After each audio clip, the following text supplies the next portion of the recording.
नमस्कार, टुडे हिमाचल में आपका बहुत बहुत स्वागत है और मैं हूं गीतिका पांडे। आइए नजर डालते हैं हिमाचल प्रदेश से जुड़ी हुई आज की ताजा तरीन खबरों पर। लेकिन उससे पहले अगर आपने अभी तक चैनल को सब्सक्राइब नहीं किया है तो जरूर कर लीजिए। साथ ही हमारे व्हाट्सएप ग्रुप को जरूर ज्वाइन करें, जिसका लिंक डिस्क्रिप्शन बॉक्स में है। तो चलिए शुरू करते हैं हिमाचल से जुड़ी हुई खबरों को जानने का सिलसिला।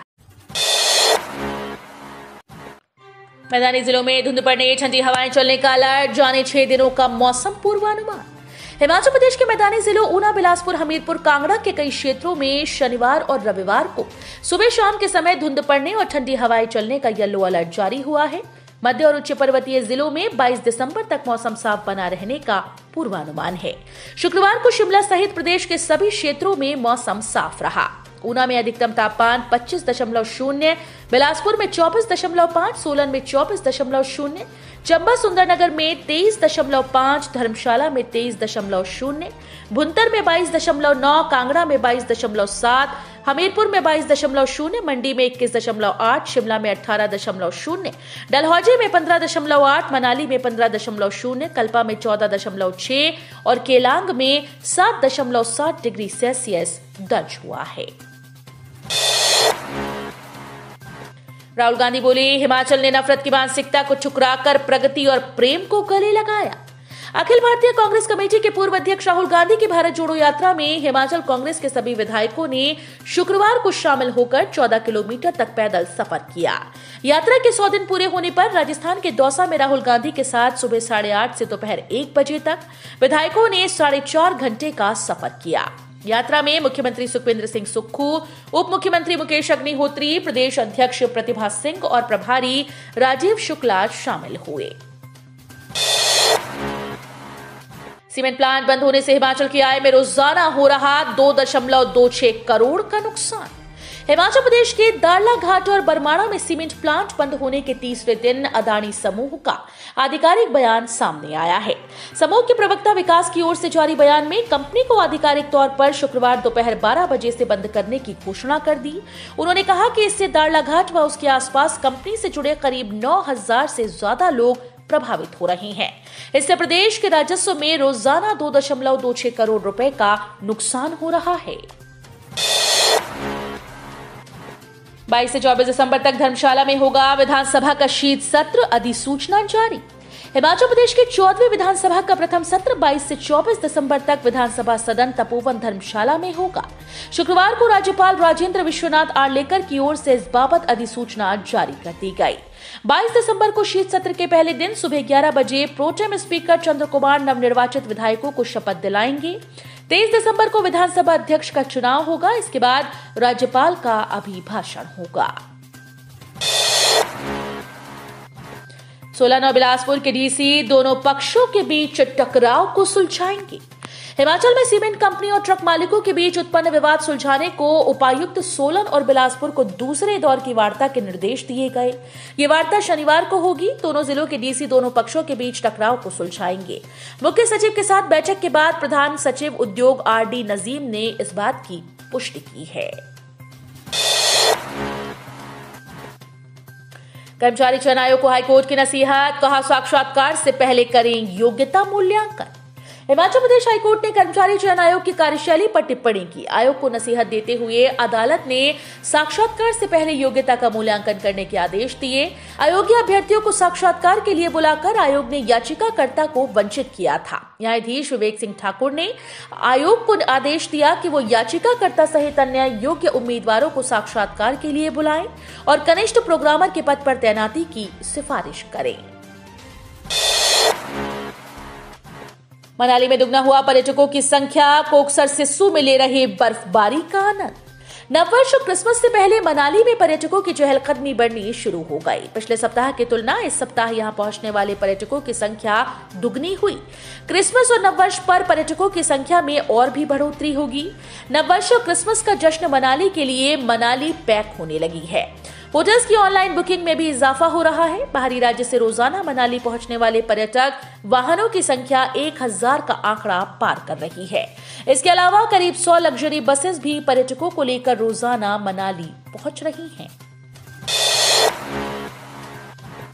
सरकार ने सीमेंट कंपनीज को जारी किए नोटिस, 1 सप्ताह में मांगा जवाब। बिना सूचना दिए सीमेंट प्लांट बंद करने पर राज्य सरकार ने शुक्रवार को दोनों सीमेंट कंपनीज को नोटिस जारी कर दिए और इसका जवाब 1 सप्ताह में मांगा। नोटिस में कंपनी प्रबंधन को साफ शब्दों में कहा गया कि सीमेंट प्लांट बंद करने से पहले सरकार स्थानीय प्रशासन और संबंधित विभागों को नोटिस क्यों नहीं दिया। सरकार को समाचार पत्रों के माध्यम से पता चला कि दोनों सीमेंट प्लांट बंद कर दिए हैं। नहीं झुकेंगे ट्रक ऑपरेटर, अब 2019 से लेंगे बढ़ोतरी। अदानी समूह के ट्रक ऑपरेटर से किराया कम करवाने के प्रस्ताव को यूनियंस ने 2 टूक इनकार कर दिया।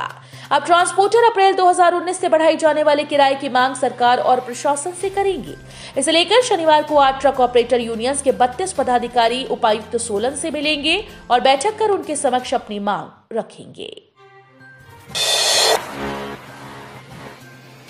सुरेश कश्यप बोले, सीमेंट प्लांट बंद होने से लोगों की रोजी पर संकट। कांग्रेस के नेता भारत जोड़ो यात्रा। प्रदेश अध्यक्ष सुरेश कश्यप ने कहा कि हिमाचल प्रदेश में सीमेंट फैक्ट्री बंद होने से लोगों की रोजी रोटी पर संकट आ गया और कांग्रेस के नेता भारत जोड़ो यात्रा में अपने नंबर बनाने में लगे हुए हैं। कहा कि कांग्रेस नेता सत्ता में आए थे तो उन्होंने जनता से किए वादों को पूरा करने का आश्वासन दिया था, लेकिन हैरानी की बात तो यह है कि अभी तक उनका मंत्रिमंडल भी तय नहीं हो पाया। कहा कि प्रदेश में एसीसी और अंबुजा सीमेंट प्लांट का विवाद चल रहा है। बस और ट्रक की टक्कर, 7 लोग घायल, 2 महिलाओं की हालत गंभीर। भरवाई मुबारकपुर रोड पर शुक्रवार सुबह 10:30 बजे के करीब किन्नू के पास पंजाब ट्रांसपोर्ट की निजी करतार बस सर्विस और सेना के ट्रक की टक्कर हो गई। हादसे में बस में 7 लोग घायल हो गए। बस के साइड वाले सारे शीशे टूट गए। 2 महिलाओं को गंभीर जबकि 3 को मामूली चोटें आई हैं। जेबीटीबीएड मामले में दोनों पक्षों को कानूनी प्रक्रिया से दस्तावेज पूरे करने के आदेश। हिमाचल प्रदेश हाईकोर्ट में बीएड डिग्री धारकों को जेबीटी टेट के लिए योग्य करने के मामले में सुनवाई नहीं हो पाई। न्यायाधीश तरलोक सिंह चौहान और न्यायाधीश वीरेंद्र सिंह की खंडपीठ ने दोनों पक्षों को कानूनी प्रक्रिया से दस्तावेज पूरे करने के आदेश दिए हैं। सीमेंट उद्योग विवाद पर पूर्व सीएम जयराम ने घेरी सुक्खू सरकार, जानिए क्या बोले। शिमला में मीडिया कर्मियों से बातचीत के दौरान उन्होंने कहा कि राज्य सरकार से मामले में दखल देने और विवाद को हल करने का आग्रह किया। बकौल जयराम, हिमाचल में औद्योगिक क्षेत्र ज्यादा नहीं है। पूर्व भाजपा सरकार ने हिमाचल में औद्योगिक निवेश लाने के हर संभव प्रयास किए। कोरोना काल न आता तो हालात और भी बेहतर होते। बावजूद इसके तत्कालीन सरकार ने बड़े और नामी उद्योगपतियों को आकर्षित किया। काफी निवेश हुआ, प्रोजेक्ट धरातल पर उतरे। उद्योगों के माध्यम से प्रदेश का विकास करने की कोशिशें की गई। बी फार्मेसी के खाली सीट्स के लिए 19 दिसंबर को होगी स्पॉट काउंसलिंग। हिमाचल प्रदेश तकनीकी विश्वविद्यालय हमीरपुर ने बी फार्मेसी प्रथम वर्ष की खाली सीट्स को भरने के लिए स्पॉट काउंसलिंग करवाने का निर्णय लिया है। स्पॉट काउंसलिंग संबंधित शिक्षण संस्थान में होगी जहां सीट्स खाली हैं। ट्रैक्टर के टायर के नीचे आने से युवक की मौके पर मौत। पुलिस चौकी ठाकुरद्वारा के तहत पड़ते मंड भोगरवा में वीरवार देर रात को एक 24 वर्षीय युवक की ट्रैक्टर के टायर के नीचे आने से मौके पर ही मौत हो गई। जानकारी के अनुसार मृतक लखविंदर सिंह पुत्र गुरमीत चंद निवासी घल्लू आल डाकघर धामिया तहसील मुकेरिया पंजाब रात को अपने चचेरे भाई के साथ ट्रैक्टर पर बैठकर मंड भोगरवा में लगे स्टोन क्रशर से रेत बजरी लेने के लिए आया हुआ था। जैसे ही शाम 7 बजे ट्रॉली को लोड करके वापस अपने घर जा रहे थे कि क्रशर से मात्र 800 मीटर की दूरी पर पहुंचते ही लखविंदर अचानक से ट्रैक्टर से नीचे गिर गया और गिरते ही ट्रैक्टर का बड़ा टायर उसके शरीर के ऊपर से गुजर गया। तो ये थे हिमाचल प्रदेश से जुड़े हुए आज के ताजा तरीन समाचार। उम्मीद करते हैं आपको जरूर पसंद आए होंगे। थोड़े से भी पसंद आए हो तो चैनल को सब्सक्राइब और वीडियो को लाइक करना बिल्कुल ना भूलें।